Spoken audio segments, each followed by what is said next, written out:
Hello friends, welcome to my channel optometry Hindi special. तो आज हम इस वीडियो में आपको बताने वाले हैं कि कॉर्नियल अल्सर क्या होता है, कॉर्नियल अल्सर क्यों होता है और कॉर्नियल अल्सर में कौन सी आई ड्रॉप दी जाती है। तो इस वीडियो में हम कॉर्नियल अल्सर के बारे में आपको समझाने वाले हैं। तो इस वीडियो को आप पूरा देखेंगे तो आपको अच्छे से समझ आ जाएगा। तो दोस्तों, अगर आप इस यूट्यूब चैनल पर नए हैं और अभी तक आपने हमारे यूट्यूब चैनल को सब्सक्राइब नहीं किया है तो आप हमारे यूट्यूब चैनल को सब्सक्राइब कर लें और बेल आइकन को भी दबा लें ताकि हमारी आने वाले नई वीडियो की नोटिफिकेशन आपको मिल जाए। तो सबसे पहले हम समझते हैं कि कॉर्नियल अल्सर क्या होता है। तो कॉर्नियल अल्सर एक आँख के अंदर जैसे कोई फॉरेन बॉडी चली जाती है तो उसके कारण आँख के अंदर जख्म बन जाता है, जिसे कि कॉर्नियल अल्सर कहते हैं। तो जो कॉर्नियल अल्सर होता है वह क्यों होता है, क्यों बनता है। तो जैसे आँख के अंदर फॉरेन बॉडी चली जाती है, जैसे आयरन स्टिक है, वुड स्टिक है, या फिर कोई डस्ट है, या फिर कोई अदर फॉरेन बॉडी आँख के अंदर चली जाती है, तो उसमें पेशेंट क्या करते हैं, आँख को रब कर देते हैं।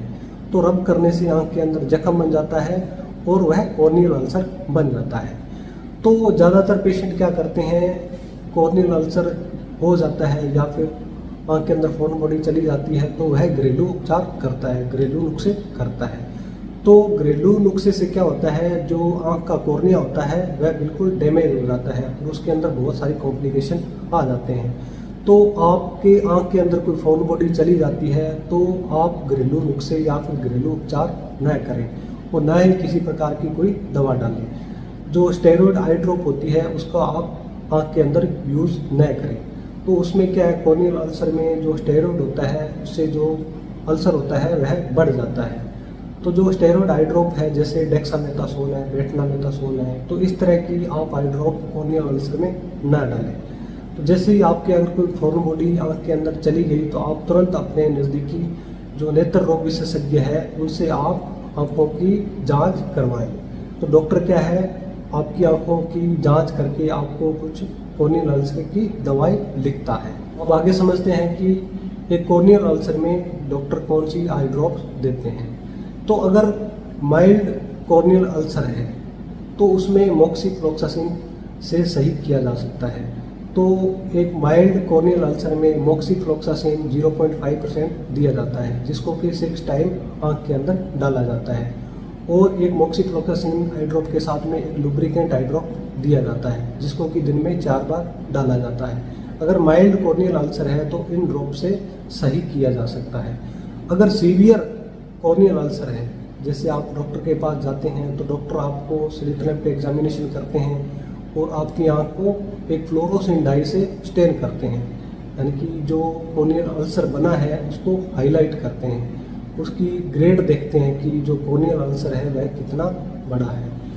तो जब स्लिट लैम्प से एग्जामिनेशन करने के बाद में डॉक्टर को पता चलता है कि यह सीवियर कॉर्नियल अल्सर है। सीवियर कॉर्नियल अल्सर में कुछ आई ड्रॉप्स और ऐड की जाती है। तो वह कौन सी आई ड्रॉप्स है जो सीवियर कॉर्नियल अल्सर में दी जाती है। तो सबसे पहले है मोक्सीफ्लोक्सासिन। तो मोक्सीफ्लोक्सासिन को 1 हावरली आँख के अंदर डाला जाता है, यानी कि 1-1 घंटे के अंतराल से आँख के अंदर 12 बार डाला जाता है। और उसके साथ में एक लुब्रिकेंट आई ड्रॉप दी जाती है। लुब्रिकेंट में कार्बोक्सी मिथाइल सेलुलोज दिया जाता है, जिसको कि दिन में 4 बार डाला जाता है। और उसके साथ में एक एंटी फंगल आई ड्रॉप दी जाती है। एंटी फंगल में उस पेशेंट को नेटामाइसिन या फिर फ्लूकोनाजोल आई ड्रॉप दी जाती है।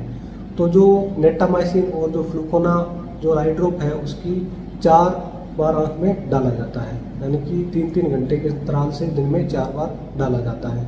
नेटामाइसिन और फ्लूकोनाजोल इन दोनों में से एक ड्रॉप दी जाती है। और इनके साथ में एक साइक्लोपेंटोलेट आई ड्रॉप दी जाती है, जिसको कि दिन में 3 बार डाला जाता है। और अगर आँख में पेन है तो पेन के लिए एक एनाल्जेसिक टेबलेट दी जाती है, यानी कि कोई पेन रिलीफ टेबलेट दी जाती है। और ज़रूरत पड़ने पर उस पेशेंट के BCL लगाया जाता है, यानी कि बैंडेज कॉन्टैक्ट लेंस लगाया जाता है। तो यह सब ट्रीटमेंट एक कॉर्नियल अल्सर में दिया जाता है। तो दोस्तों, यह वीडियो केवल नॉलेज के लिए बनाई गई है। आप मेरे द्वारा बताए गए इन ट्रीटमेंट का यूज़ ना करें। अगर करें तो आप डॉक्टर की देखरेख में ही करें। अगर टॉपिक से रिलेटेड कोई कमेंट आए तो आप कमेंट बॉक्स में लिख सकते हैं। तो मिलते हैं नेक्स्ट वीडियो में एक नए टॉपिक के साथ में। धन्यवाद।